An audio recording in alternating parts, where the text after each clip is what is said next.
नमस्कार, मैं मुकेश कुमार गौरा आप सभी का ऑनलाइन क्लास में हार्दिक स्वागत करता हूं, अभिनंदन करता हूं। हम कक्षा अष्टमी में पढ़ रहे हैं एक चर वाले रैखिक समीकरण। एक चर वाले रैखिक समीकरण के अंतर्गत हम प्रश्नावली 2.4 पढ़ रहे हैं और 2.4 के अंदर हमने अभी तक 7 प्रश्न हल कर दिए हैं। शेष 3 प्रश्न हैं वो आज की कक्षा में हम हल करेंगे। तो आइए प्रश्न संख्या 8। प्रश्न संख्या 8 है कि हिरणों के एक झुंड का आधा भाग मैदान में चल रहा है और शेष का 3/4 पड़ोस में खेल कूद रहा है। शेष बचे 9 हिरण एक तालाब में पानी पी रहे थे। झुंड में हिरणों की संख्या ज्ञात कीजिए। तो सबसे पहले तो कुल हिरण कितने हैं, झुंड में कुल हिरणों की संख्या कितनी है उसको हम मानते हैं। माना झुंड में कुल हिरण, तो माना झुंड में कुल हिरण x है। फिर प्रश्न में कहा गया है कि उसका जो आधा भाग है, जो कुल झुंड है, हिरण है झुंड के अंदर, उस झुंड का आधा भाग फिर हिरणों की आधी संख्या तो क्या कर रही है, आधा भाग मैदान में चल रहा है।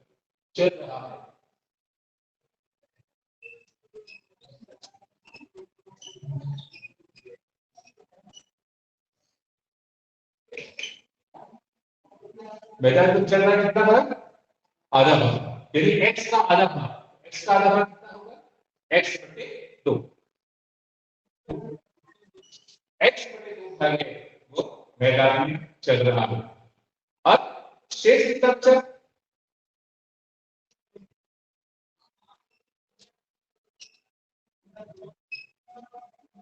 तो कुल x से इस x में से x बटा 2 बटा दीजिए, उससे कर देंगे x माइनस x बटा 2।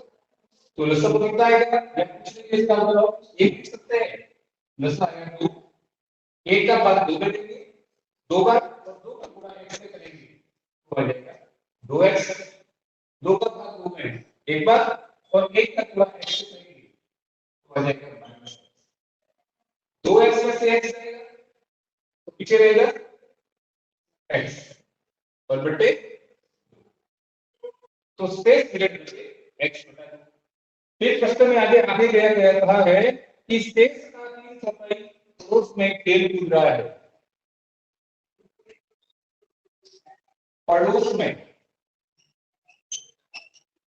खेल कूद रहे हैं। पड़ोस में कितने खेल कूदे, जो शेष है शेष का 3/4, शेष का 3/4 भाग। अब शेष कितना है, x बटा 2, तो इस x बटा 2 का 3/4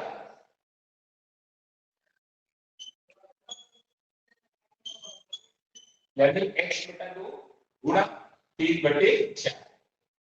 यदि करते हैं तो काट दीजिए, नहीं काटता है तो आप उसका गुणा करके लिख दीजिए तो आ जाएगा 3x बटे 4 गुनी 8। आगे फिर ये प्रश्न कह रहा है कि शेष बचे 9 हिरण एक तालाब में पानी पी रहे हैं। शेष, तो अब हमारे यहाँ शेष कितने बचे, अब हमारे शेष इस प्रश्न के अनुसार शेष हिरण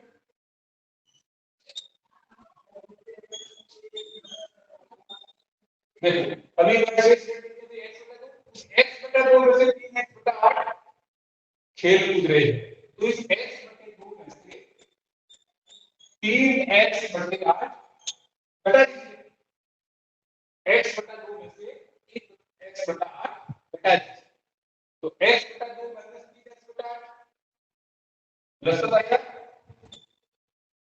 8। 2 का भाग 8 में दिया, 4 का गया, 4 का गुणा x से किया हो गई 4x माइनस 8 का भाग 8 में दिया, एक बार 1 का गुणा 3x से किया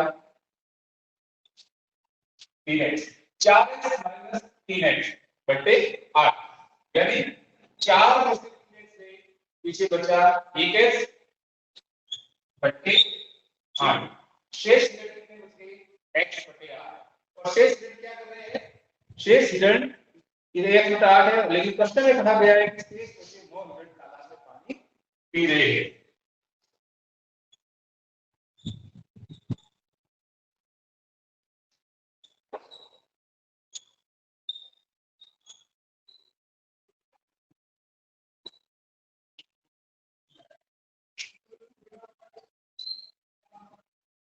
लेकिन प्रश्न में कहा गया है, तो प्रश्नानुसार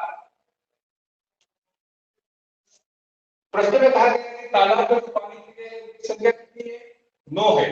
और हम प्रश्न के अनुसार देखते हैं तो तालाब में पानी की संख्या कितनी आ रही है? x बटे 8, यानी x बटे 8 किसके बराबर है?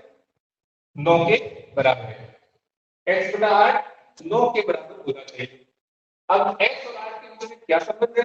भाग का, तो पक्षांतर करेंगे तो ये 8 क्या हो जाएंगे? गुणा में चले जाएंगे। x बराबर 9 गुणे 8 यानी 72। उस झुंड में हिरणों की संख्या कितनी है? 72 है। अब अगला प्रश्न, प्रश्न संख्या 9। प्रश्न संख्या 9 है, दादाजी की आयु अपनी पोती की आयु की 10 गुनी है। दादाजी की जो आयु है वो पोती की आयु की 10 गुनी है। तो हम यहां पर किसकी आयु मानेंगे? पोती की आयु। माना पोत्री की आयु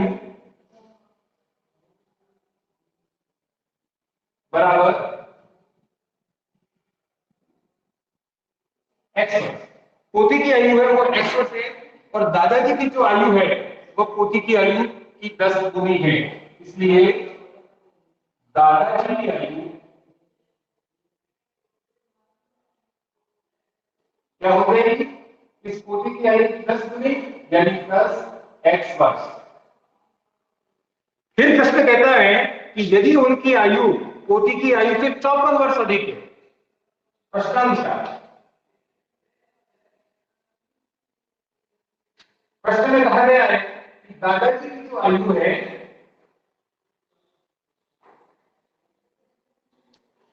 वह पोत्री की आयु से कितनी अधिक है? 54 वर्ष। तो हम पोती की आयु में यदि 54 वर्ष जोड़ दे तो हमको क्या मिलती है? दादाजी की आयु। ये प्रश्न में स्पष्ट लिखा हुआ है, तो हम इसे आगे करते हैं। दादाजी की आयु कितनी है? 10 है। ये 10 है, पोती की आयु x वर्ष प्लस 54। यदि हम x में 54 जोड़ दे तो हमें 10x प्राप्त होगा। पक्षांतर करेंगे। पक्षांतर में क्या करते हैं आपको मालूम है कि चर राशियां एक तरफ और अचर राशियां दूसरी तरफ। तो x को हम इस तरफ लाएंगे, लेफ्ट हैंड साइड में लाएंगे तो ये प्लस है, तो इधर आएगा तो क्या हो जाएगा? Minus. 10x minus x is equal to 54। 10 में से 1x गया तो बचेगा 9x बराबर 54। x का मान, अब चूंकि 9 और x में गुणा का चिन्ह है तो 9 को जब पक्षांतर करेंगे तो भाग हो जाएगा। 9 का भाग 54 में लेंगे, कितनी बार जाएगा? 6 बार। x बराबर 6, यानी पोती की जो आयु है वो कितनी है? 6 वर्ष। इसलिए पोती की आयु बराबर 6 वर्ष। दादाजी की आयु, दादाजी की आयु कितनी? 10 गुना x, तो x की जगह 6 लिख देंगे। 10 गुना 6 यानी 60 वर्ष। तो पोती की आयु है वो हमें 6 वर्ष प्राप्त हुई, और दादाजी की जो आयु है वो 60 वर्ष प्राप्त हुई। अगला प्रश्न, प्रश्न संख्या 10।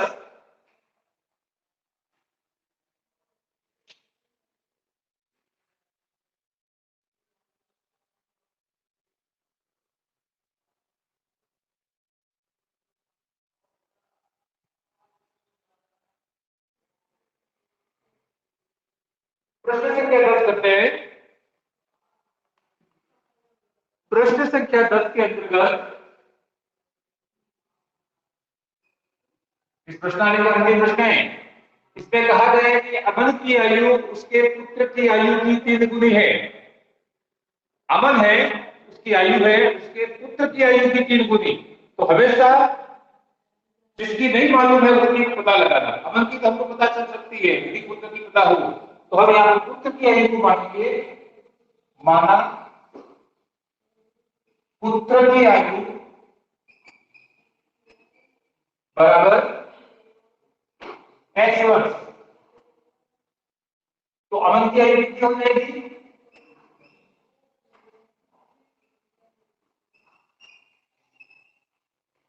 कितनी कहा गया अमन की आयु को? कहा गया है कि अमन की जो आयु है वो अपने पुत्र से 3 गुनी है।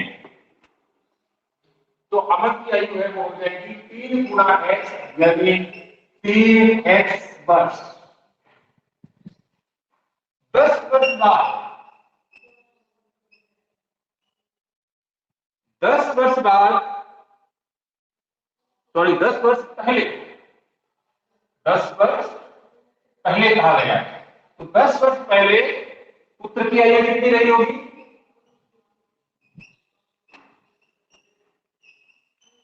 आज से 10 साल पहले, इसका मतलब है 10 वर्ष कम कर दें, x माइनस 10 वर्ष। और अमन की जो आयु है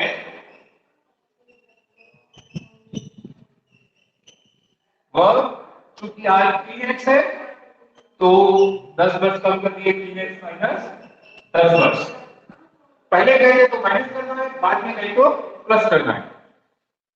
पुत्र की आयु की 5 गुनी थी 10 साल पहले जो इसका अनुपात है प्रश्नानुसार।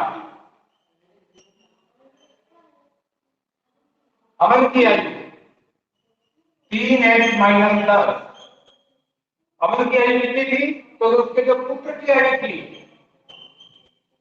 पुत्र की आयु की 5 गुनी। पुत्र की जो आयु है उसकी 5 गुनी आयु अमन की आयु थी। तो पुत्र की आयु को हम यदि 5 से गुणा कर दें तो वो किसकी आयु के बराबर हो जाती है? अमन की आयु की। तो x माइनस 10 का हम किससे गुणा कर देंगे? 5 से। 3x माइनस 10, 5 का गुणा x से किया 5x, 5 का गुणा माइनस 10 से तो हो गया माइनस के 50। अब चर राशि एक तरफ और अचर राशि एक तरफ ले जाएंगे। तो 5x को पक्षांतर करके जब हम इस तरफ लाएंगे तो ये माइनस के 5x माइनस के 50, और ये जो माइनस 10 है ये पक्षांतरित होकर जब इस तरफ चले जाएंगे दूसरी तरफ, ये माइनस 10 जब चले जाएंगे तो हो जाएंगे प्लस के 10। 3x माइनस 5x, एक प्लस का है एक माइनस का है, तो बाकी होगी 5x में से 3x जाएंगे, बचेंगे 2x, और बड़ी संख्या माइनस की है इसलिए चिन्ह माइनस का आएगा, बराबर माइनस के 50 प्लस के 10। तो सीधी सी बात है, घटाना है, 50 में से 10 घटाएंगे 40 आएगा, और चूंकि बड़ी संख्या है वो माइनस की है तो चिन्ह माइनस का रहेगा। दोनों ही तरफ माइनस है। जब ऐसी स्थिति होती है तो हम इनको कैंसिल कर देते हैं, दोनों ही माइनस आपस में कैंसिल हो जाएंगे। x बराबर 40/2, क्योंकि 2 और x के बीच में गुणा का निशान है तो पक्षांतर करने पर भाग हो जाएगा, आ जाएगा 20। अब 20 क्या है? पुत्र की आयु।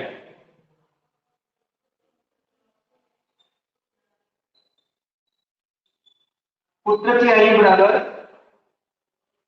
20 वर्ष, और अमन की आयु है और 3 इंटू एक्स यानी 3 इंटू 20 यानी 60 वर्ष। प्रश्नावली 2.5,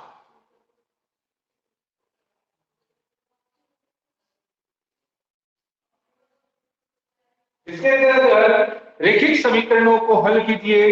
कुछ प्रश्न दिए गए हैं, जैसे पहला प्रश्न है x बटे 2 माइनस 1 बटे 5 इजिकल टू x बटे 3 प्लस 1 बटे 4। इस प्रकार के कुछ प्रश्न है। तो जब हमें इस प्रकार के प्रश्न प्राप्त होंगे तो सबसे पहले वही काम करना है, चर राशि को एक तरफ ले लेंगे, अचर राशि को दूसरी तरफ। तो यहां पर देखिए x बटे 2, ये x बटे 3 है, ये पक्षांतर हो जाएगा, चूंकि ये प्लस है तो यहाँ माइनस x बटे 3 हो जाएगा, बराबर 1 बटे 4 रख देंगे, माइनस 1 बटे 5 को पक्षांतर करेंगे तो ये हो जाएगा प्लस का 1 बटा 5। 2 और 3 का लसर लिया, 2 और 3 का लसर लेंगे तो लसर आता है 6। 2 का भाग 6 में 3 बार जाता है, 3 का गुणा x से करते हैं, हो जाता है 3x, माइनस का माइनस, 3 का भाग 6 में 2 बार, 2 का गुणा x से करेंगे, आ जाएगा 2x, बराबर 4 और 5 का लसर लेते हैं तो 4 और 5 का लसर आता है 20। 4 का भाग 20 में 5 बार और 5 का गुणा 1 से करेंगे तो 5 का 5, 5 का भाग 20 में 4 बार और 4 का गुणा उसके 1 से, 4 का 4। क्लियर? आगे 3x में से 2x गए तो 1x बच गया बटे 6, 5 और 4 को जोड़ा 9 हो गए बटे 20। नेक्स्ट x बटे 6 का क्या संबंध है? भाग, ये भाग के अंदर है तो 6 को जब पक्षांतर करेंगे तो गुणा में चला जाएगा, आ जाएगा x बराबर 9 बटे 20 गुणा 6। अब यदि कोई कटता है तो काट दीजिए, कट रहा है 2 का भाग 6 में 3 बार और 2 का भाग 20 में 10 बार, तो h का मान कितना आ गया? 9 या 27 बटे 10। ये हमारा क्या हो जाएगा? आंसर हो जाएगा। क्लियर? आगे हम प्रश्न करते हैं तीसरा।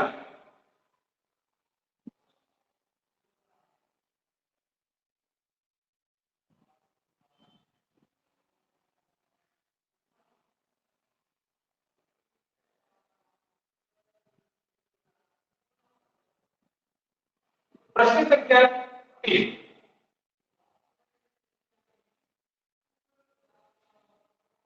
x प्लस 7 माइनस 8x बटे 3 इजिकल टू 17 बटे 6 माइनस 5x बटे 2। फिर वही सबसे पहले क्या काम करना?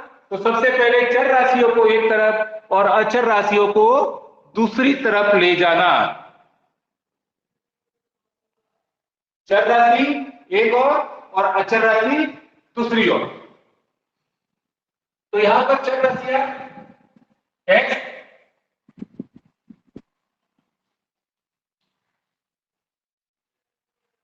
माइनस 8x बटे 3 और माइनस के 5x बटा 2 दूसरी तरफ है, इसको जब पक्षांतरण करके लाएंगे तो हो जाएगा प्लस 5x बटे 2 बराबर 17 बटा 6। ऐसे कैसे लिखेंगे? प्लस 7 पक्षांतरण करेंगे तो प्लस 7 पक्षांतरण करने पर हो जाएगा माइनस 7। नीचे कुछ दिए तो हम क्या लिख सकते हैं? एक, तो इनका हरों का लसर लेंगे, लसर लेने पर आता है 6।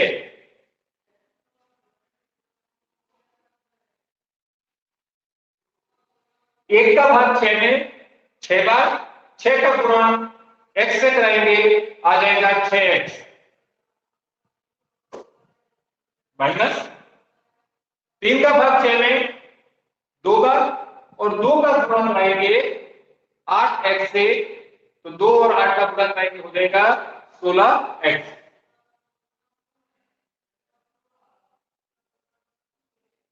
2 का भाग 6 में 3 बार और 3 का गुणा 5x से कराएंगे तो 5 दिया 15x।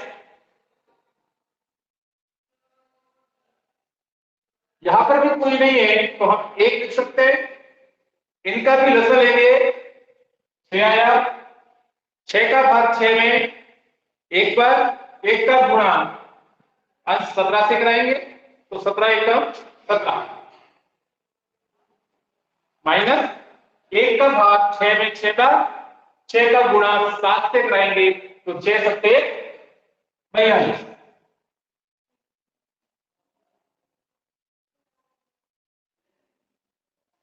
पंद्रह एक्स प्लस के माइनस के 16x, इनको सरल करेंगे तो क्या रह जाएगा, माइनस का 1 ज्यादा है तो इनको सरल करने पर माइनस का 1x बचेगा।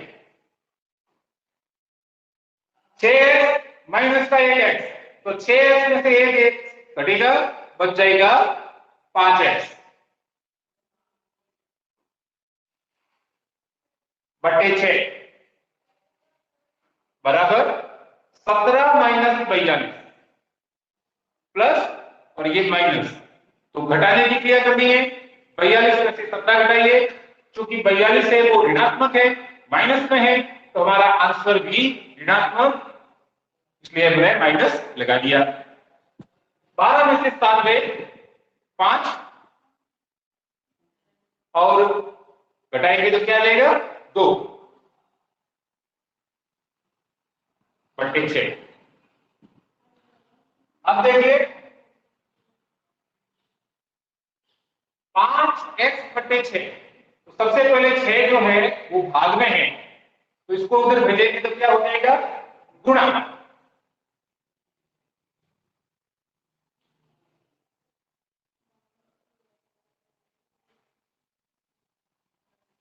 कटता है कोई तो काट दीजिए, 6 से 6 कर दे, 5 और x के बीच में गुणा का निशान है तो 5 को जब पक्षांतर करेंगे तो क्या हो जाएगा, इधर गुणा है तो पक्षांतर करने का दूसरी तरफ जाने पर भाग हो जाएगा।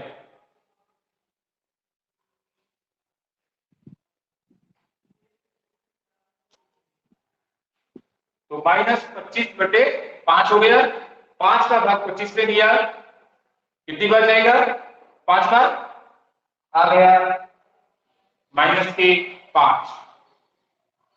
इस प्रकार से हम इस प्रकार के प्रश्नों को आसानी से हल कर सकते हैं।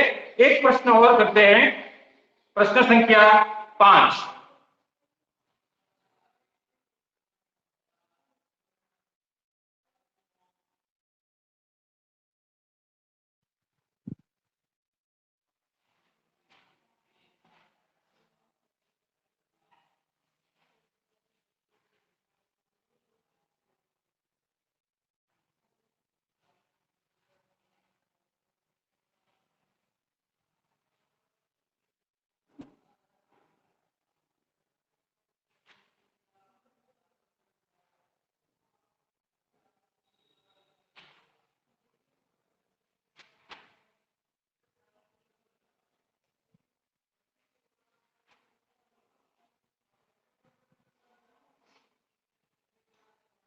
तीन टी माइनस 2 बटे 4 माइनस 2t प्लस 3 बटे 3 बराबर 2 बटे 3 माइनस टी। फिर वही क्रिया करनी है, चार राशियों को लेफ्ट हैंड साइड में ले आइए और राइट हैंड साइड में केवल अचर राशियां, यानी इसमें जो टी टी वाले भाग दिख रहे हैं आपको, जिस पद के अंदर टी आया है ये पूरा पहला पद है, ये दूसरा पद है, ये तीसरा पद और ये लास्ट में चौथा पद। जिस पद में टी दिखता है उन सबको इधर ले आइए लेफ्ट हैंड साइड में।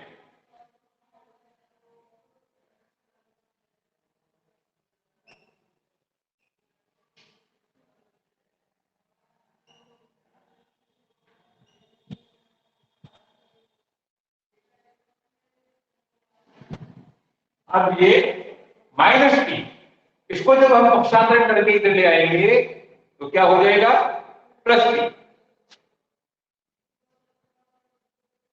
2/3 के 2/3।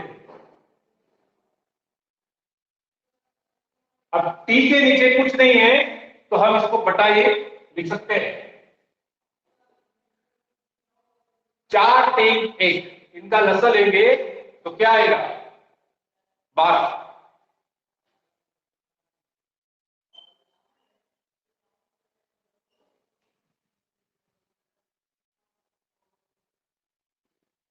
चार का भाग 12 में 3 बढ़ जाएगा और 3 का गुणा उसके अंश से कराएंगे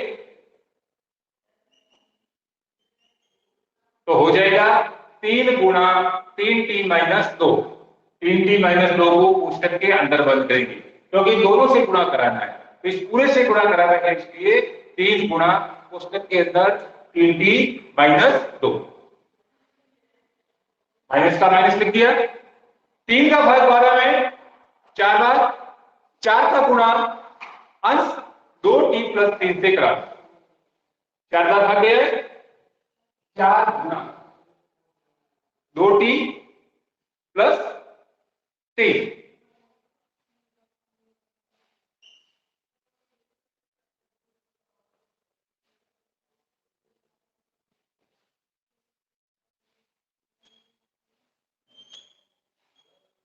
प्लस 1 का भाग 12 में दिया, 1 का भाग 12 में 12 कर जाएगा और 12 का गुणा t से कराएंगे तो आ जाएंगे 12t। जब 2/3 है इसको ऐसे कैसे लिखेंगे, बराबर 2/3।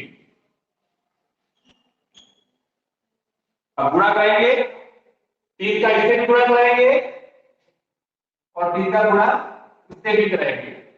ये हम पहले बार में पढ़ चुके हैं, वित्रपता का नियम, इसे कहते हैं वित्रपता। यदि कोष्टक के पास संख्या उसको कोष्टक के अंदर सभी से गुणा कराना है, यदि वित्रपता का नियम, तो 3 का गुणा 3t से 9t, 3 का गुणा -2 से माइनस के 6,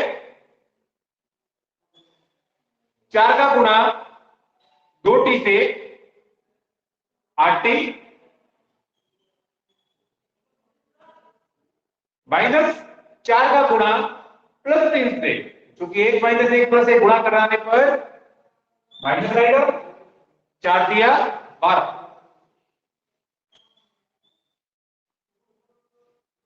प्लस के 12t। अब चूंकि 12 है ये भाग के अंदर है, जो ये 12 थे वो भाग में थे, तो इसको जब पक्षांतरण करेंगे तो ये इस तरफ जाएगा तो क्या हो जाएगा, गुणा हो जाएगा।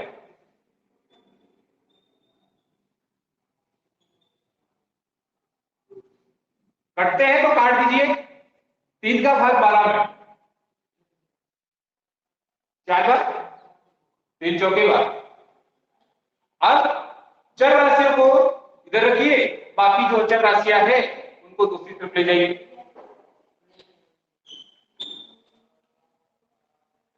9t यही रहेंगे, फिर माइनस के 8t, फिर प्लस के 12t बराबर 2 × 4, 2 चौके 8, -6 पक्षांतरण के लिए +6 हो गए, माइनस के 12 कीजिए पक्षांतरण, प्लस के 12 हो गए,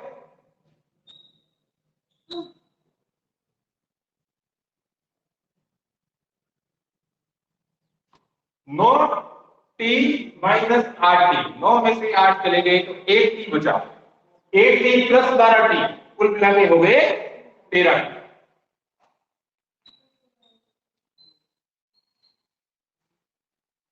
12 8 20, 20 और 6 26, 13 टी बराबर आ गया 26। टी बराबर 26/13, क्योंकि 13 और टी का जो है इनके बीच में गुणा का निशान है, तो 13 को जब उधर भेजेंगे तो भाग हो जाएगा। 26/13, तो 13 का जब 26 में भाग देंगे तो आ जाएगा 2। तो हमारा आंसर है वो हमको क्या प्राप्त होगा 2।